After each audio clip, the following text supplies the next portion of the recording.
Welcome everybody to Victory Circle Podcast. I'm your host, Jason Wilson. Today we have Theresa Carpenter joining us from England. How are you doing, Theresa? I'm doing good. How are you doing, Jason? Thank you for having me. You're welcome. I'm doing great. So Theresa is a U.S. Naval Officer, best-selling author, and advocate of mental health, and she's also a podcast host of her own show, SOS. Yes. Stories of service, where I profile people from all walks of life who show up in service to their respective communities. It's a labor of love and something I very much enjoy. And yes, mental health is a huge passion of mine. That's awesome. So Theresa, I like to start with everybody's story, but how does your story start from the beginning? What did you want to be when you grew up? So growing up, I thought that I was going to go into social work of all things. As a child who was adopted, I always felt like there was something in my life that was a little bit off or a little missing. And I had heard that there were people called social workers who worked with foster children and others who have just, felt maybe a little bit neglected and abandoned. And I thought, wow, that would be really interesting to work with other kids that have gone through some similar experiences as myself.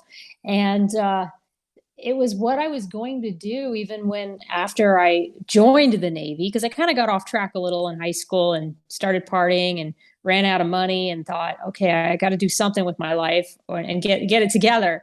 And there was a time even when I thought I was going to get out when I was 19 and go into social work again. And I never did. But I ended up joining the military and enlisting and became an officer. And now I'm mid 40s and I'm still doing it. Wow. Okay. But why did you go into the military? Did you have family that was military or? No. I had lived with a guy who was in the Marine Reserves. So he had told me about it. He was a roommate of mine. And I had a guy that I was sort of dating at the time who sort of talked to me a little bit about it after the guy, Ryan, my roommate, had talked to me about it.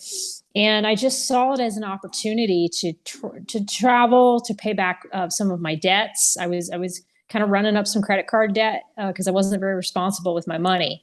And it just seemed like a good opportunity to get my life back on track. I had watched as all my friends went off to college and they were getting their lives started. And I felt as though I didn't have any sense of direction or purpose. And I was single at the time and I didn't really have the best support system. And so I thought that by joining the Navy, it would just kind of get my life into a better direction.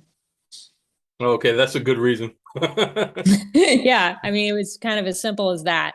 Is as I just felt like it would help just make me more accountable, and it would stop. I was just kind of in a constant partying cycle where I had a big group of friends, and I worked a series of just different menial jobs and kind of bounced around quite a bit from job. I had like 7 or 8 jobs before I, enlisted when I was 19.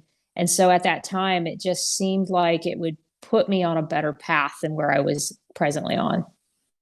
Oh, that's great. So, have you run into any mental health issues along the way? How did you become passionate about that?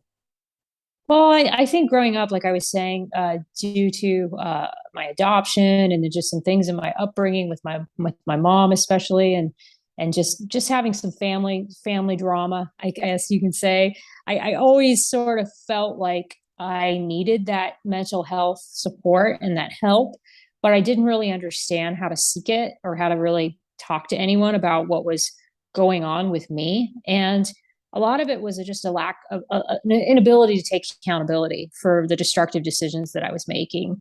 I had a habit of self sabotaging and not even realizing I was doing it. I was repeating the same repetitive habits over and over again, and I would get a little bit better, and then I would just go backwards. Get a little bit better, go backwards, and it culminated a few different points in my life where it got really bad. And it would get to a point where I would almost get kicked out of the Navy, or I would have an alcohol related incident.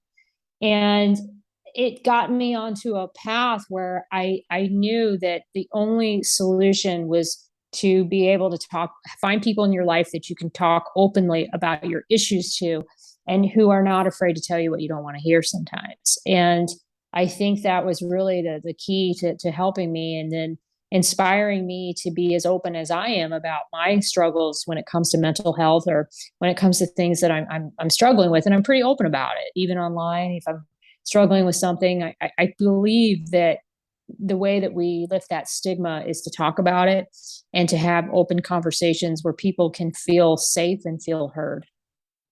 That's great. So did you meet your husband while you were in the military? I did. I met him in 2016. Yes, I've had about a series of 2-year duties since then, and so I have to go back like 3 or 4 duty stations, and that's where we met. When I was in Washington State, I was assigned to an aircraft carrier. I was the public affairs officer, and he lived in Washington State, and he was a gooey duck, which gooey ducks are the largest burrowing sea clam in the Puget Sound area, which is in Washington State area. And he was a boat tender and a boat captain. So he would go around in the small fishing boats, and he would basically get the boat out to sea, drive the boat. And then he was also preparing and doing other things as well. Okay, so is that difficult to have a relationship with someone while you're in the military? I mean, how does that work? Yeah, it is difficult. Well, especially because at that time I was deploying, and so I was in and out, in and out. And so luckily at that time too, he was also working quite a bit. And so we sort of had that slow burn when we were dating, which I think was, looking back on it, I think that was really good, because we just very gradually got to know each other. But as far as having a relationship in the military, my husband, after 2 years of being together, he stopped working because it was just too hard with me moving every 2 years, for him to establish himself in a business long enough to build the reputation and that he would need. Plus, he's mechanical, and so any job that he would have without being licensed or anything like that wasn't going to give him the kind of money that I felt like we would have if he just focused on projects for us. So flipping our home, turning it into a short-term rental, buying things online and flipping it. And so I think that that's the hardest part, is when both people work, and then it's like, well, whose career is priority? Because unless you have a spouse who can telework, which is increasingly becoming bigger these days. And so I think that's a great solution for spouses, military spouses, is to go with a telework option. But yes, it is quite difficult to have a relationship, and this is the most steady and stable relationship I've had. Oh, that's wonderful. So you recently moved to London. How has that move been for you so far? I absolutely love it. It's one of those things where it's a new experience, and I'm always open to trying something new and putting myself in an uncomfortable or situation. I mean, we're not really big city people, and so we're not one of those ones that are like, getting into the London scene or anything like that. We live in a nice little area called Pinner. It's actually, I think, the birthplace of Elton John. Fun fact. And it's just this great, very, very communal neighborhood. I mean, we all toasted to the Queen last night at 8 p.m. We had a moment of silence, and we all raised our glasses and had a toast. And so I thought that was really meaningful. And the people here, they're very, very nice. The customer service isn't always the greatest. There's things they're different about London and England in general, that are, you wouldn't think it was that different, but as you know, you've moved around, there's just these things you have to get used to when you're living in a foreign country, because I know you've done the same thing. And you just never know, like little things that you think are going to be one way, they're not that way. So that's been interesting. Yes, I know how it is. It's not an easy thing trying to adjust to a different culture and all of that. It takes time. Mm-hmm. It does definitely. But we're definitely in it for the ride. And we've got 2 years here, and my husband will be in and out since he's unaccompanied.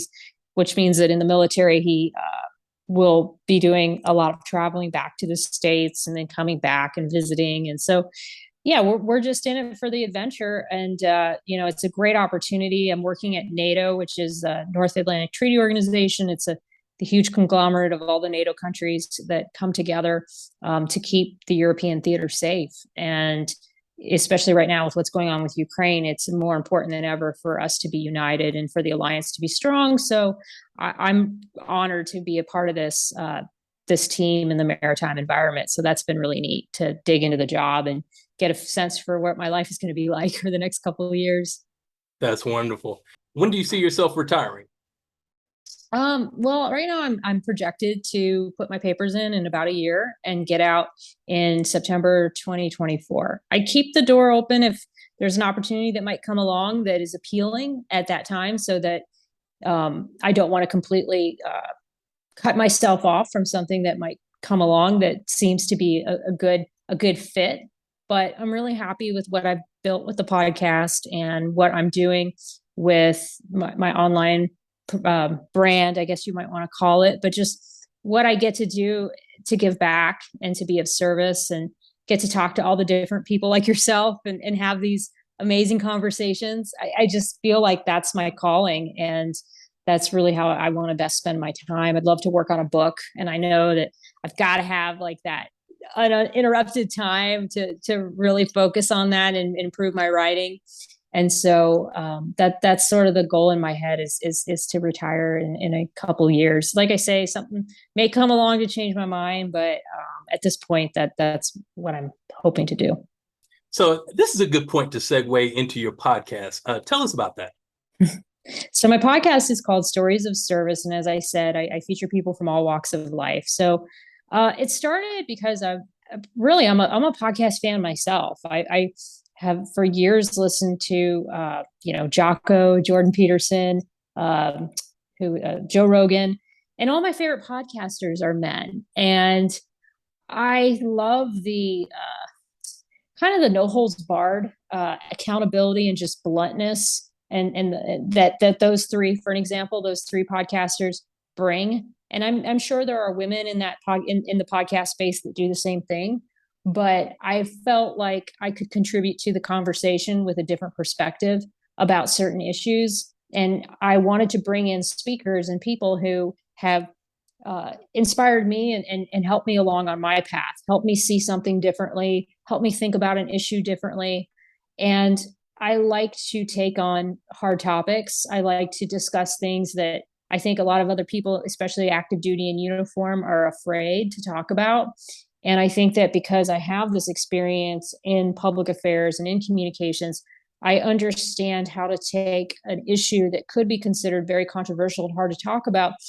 And I know how to frame it in a way that's respectful and that hopefully drives the conversation forward and will lead to some sort of meaningful change in what people can do about an issue. So that's really what inspired it. I've been testifying on animal protection bills for years.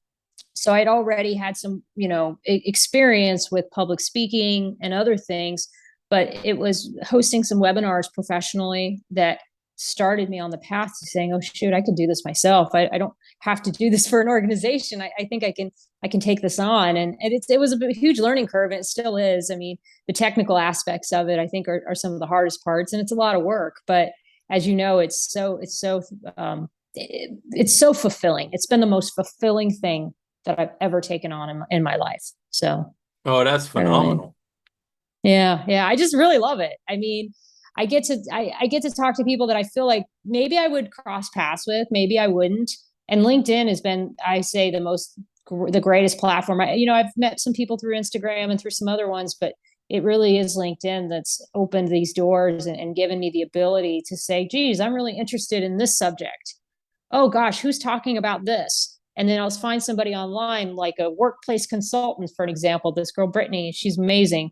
And she's talking about, toxic work environments. There's another guy, Be Like a Boss, that the author, I can't remember his name off the top of my head, but he's another one that, in fact, and we met through the Social Saturday, just like yourself. And Alexander, I think. Anyway, Alexander Andrews, yes. Yes, Alexander Andrews. But like, I just would have never run across people like that if I wasn't active on social media and didn't have the opportunity and then having the opportunity to host the show means now I get to have these conversations with these people whose work I've just been following and I admire.